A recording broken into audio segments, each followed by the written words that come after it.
welcome to the Game Changer podcast.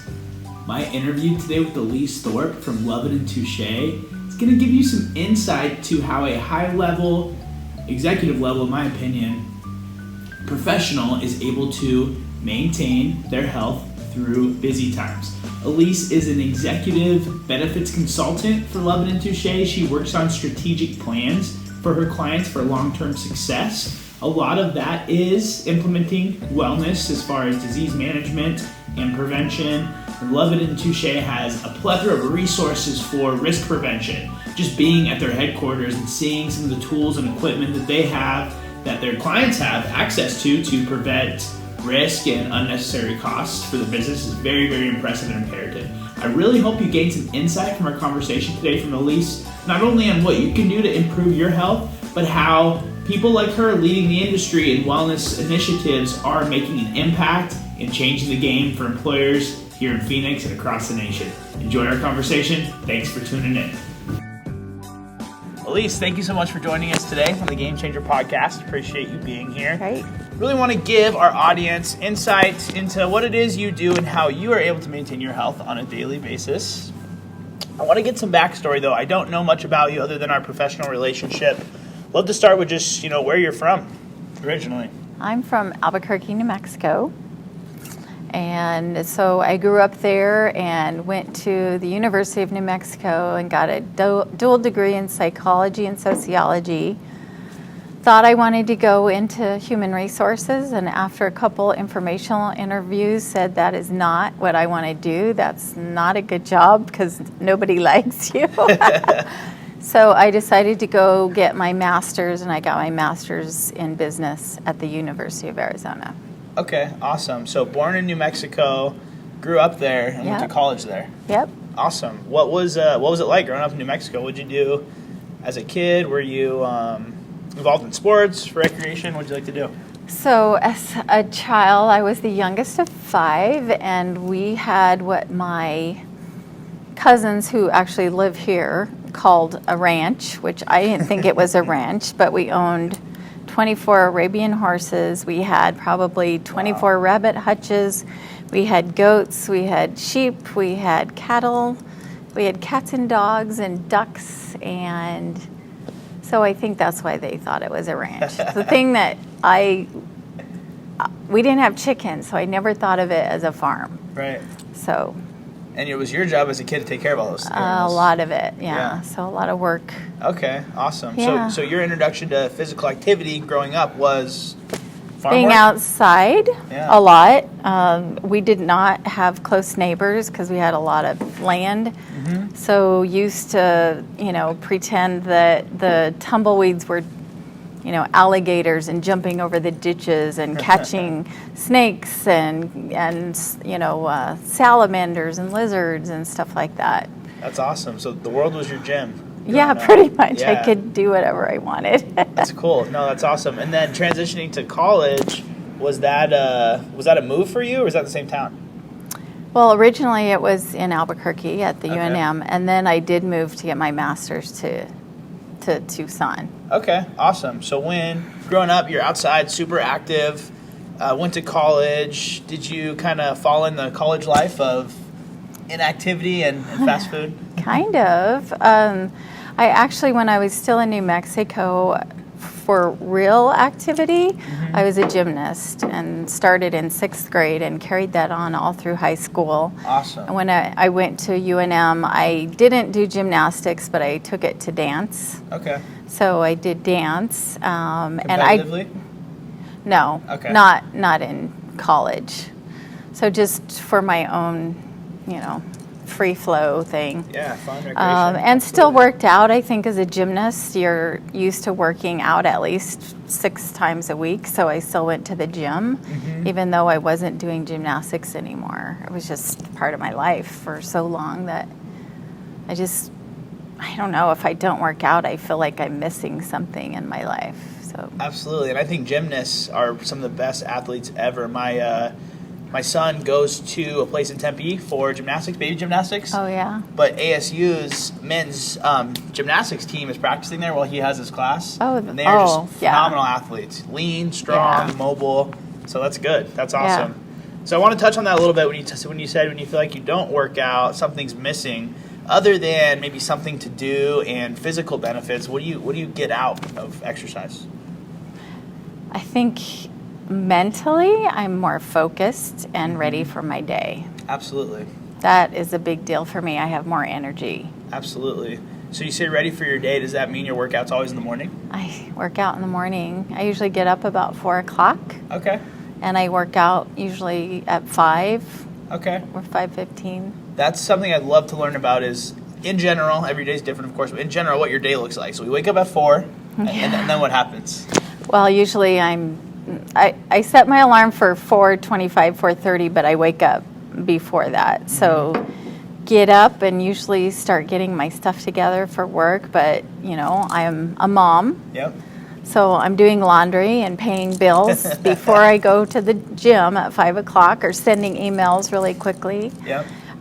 Go work out, come back, get dressed, head to work all day, sometimes work at night because we do a lot of entertaining with clients. We Absolutely. have, suites and Diamondback tickets and Gamage tickets, so we're always with our clients all the time. Yeah, absolutely. And then when you're, just so our audience can get a kind of a mental picture of what they should be doing, exercising in the morning, when those days are strung out and you have the evening events, are there mental day breaks, mental activities that you like to do that help you keep your energy so when you are entertaining your clients, you're not drained and unengaged?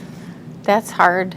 I mean, I don't really have a break or a way to go work out in the middle of the day. I just keep going. Keep it plugging? Yeah, but at night I can't stay till the end of a concert until 1 o'clock and then get up at 4 the next day. So right. Either I don't work out the next day or I leave and tell my guests I'm leaving at X time so I can be sure to get up the next day. Awesome. Those are 2 key points I want everyone to take away is 1, absolutely be flexible in your approach, right? If your workout time is at 5 a.m. and you miss it, it's okay. You have a long life where you can make up for it. Right. And then second one, you tell your clients that you're leaving at X time, so that's communication. Communicating with your family, relatives, clients, coworkers with your schedule and what you need to do.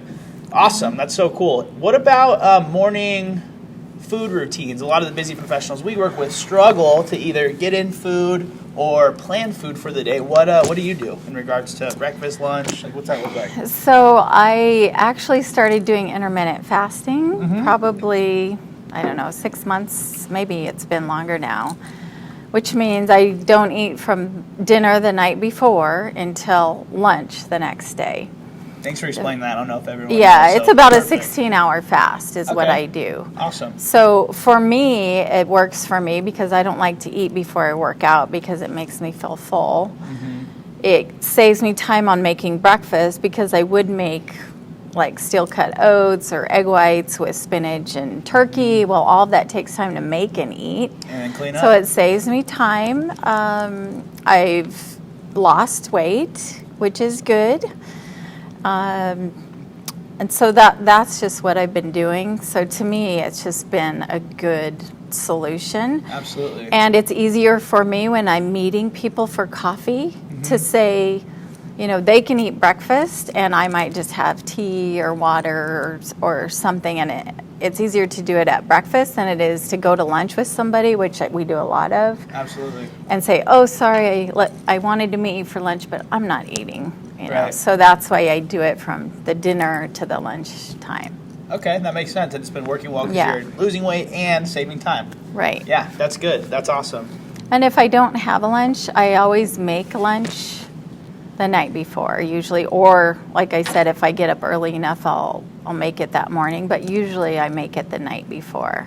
Okay, yeah, that's good. Being prepared is always very important. I know you mentioned, we talked about it briefly before we started the podcast today, when your clients want to help their employees get healthier, they start some sort of wellness program.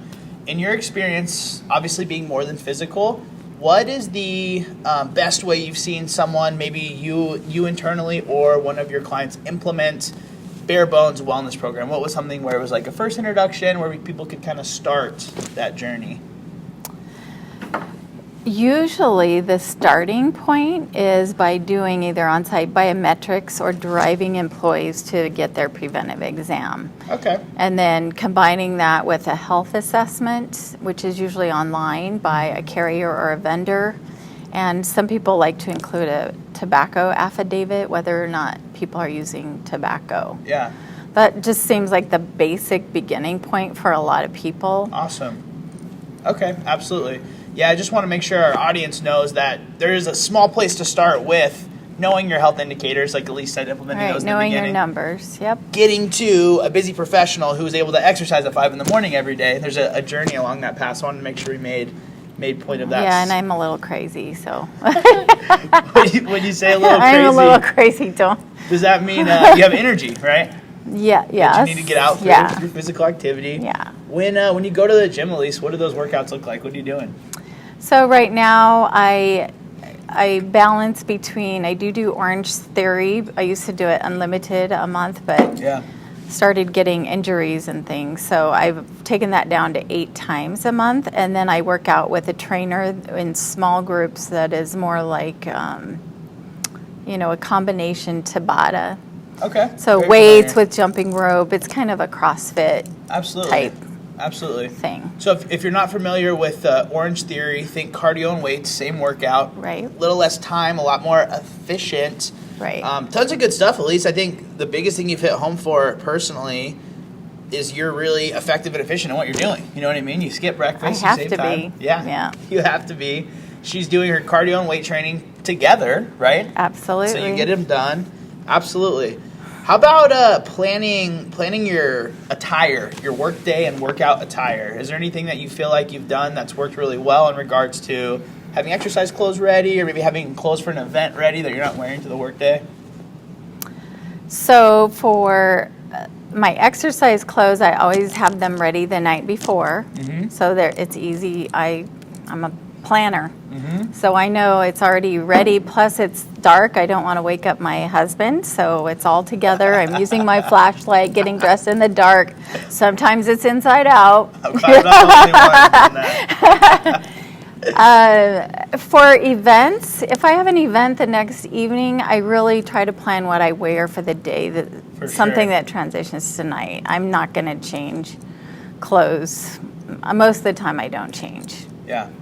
Okay, awesome. So just being prepared, and you don't have to think the day of. You're already all set. Yeah, and actually when I had, I have 2 boys, and I remember when they were younger, I didn't work out in the morning because I couldn't leave them at home. My husband traveled, so I worked out at night. So I would pack my bag and put it in my car, in the morning, and I never went home. I went straight from work, picked up the kids to the gym, and then home. That way there's nothing to distract you. Once you go home, there's so many things you could do, and you're just thinking about dishes and dinner and bills and everything else that I had to do it that way. That's a crucial time in people's day.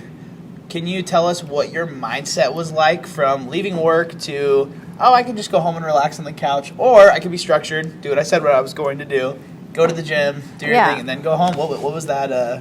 What were you thinking about during that time? Well, working out is not an option. It's like brushing your teeth. You just do it every day. It's not a question of am I going to do it or not. Mm-hmm. It's when am I going to do it and when am I going to fit it in. When did you adopt that mindset and habit? I think really young, because I was in gymnastics and I did it 6 days a week. Yeah, absolutely. So now I'm at the opposite end where I'm getting older and people are telling me you should not work out as much. You need to calm down. Prevent injury, because your body needs to recuperate and you need to take a day off. Yeah. So that's why I said I'm a little crazy. We all have different phases in life, right? No, that's awesome. That's good. And also, before we started on the podcast, Elise was telling me about this muscle testing machine they have in-house that they use for their clients in regards to safety.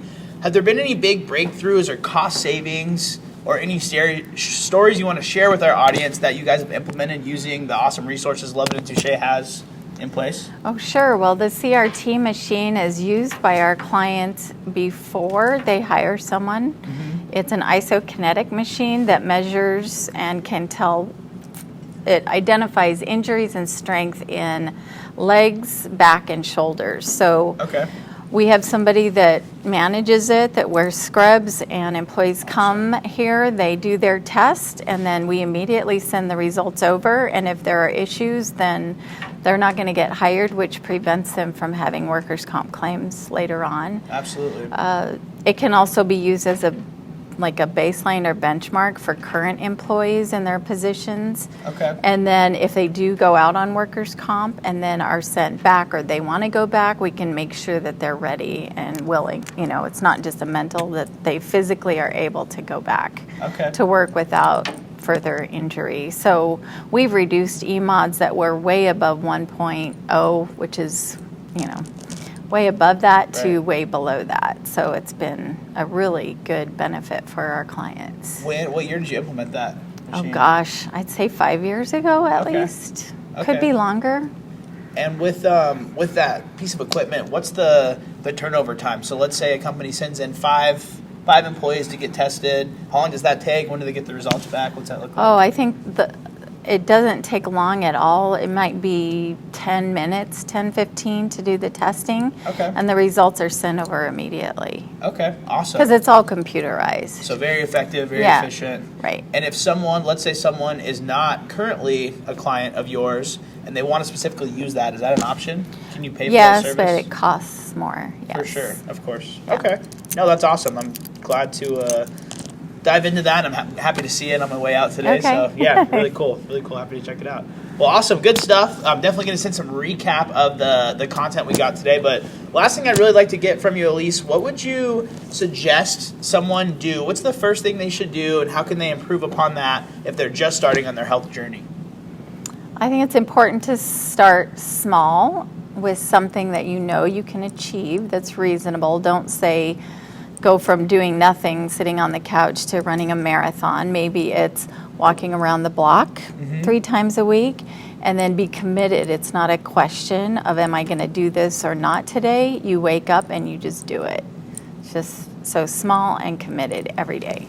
Awesome. I really liked what you said, too. If you notice, she didn't say lose a certain amount of weight or walk a certain amount of distance. It was an activity that we're doing. So we're focused on the activity, and you're committed. You're going to do it regardless, right? I think a lot of people think there's a magic pill, but the magic pill is really just doing what you said you were going to do and staying consistent. Yep. Well, awesome. Thank you, Elise. Thanks for joining us on the Game Changer podcast. Look forward to working together soon. Thank you. Yep. Thanks for having me. There you have it, folks. My conversation with Elise Thorpe. Very excited to be able to hear from her on what she does to maintain her health and how she suggests people get started on their health and wellness journey.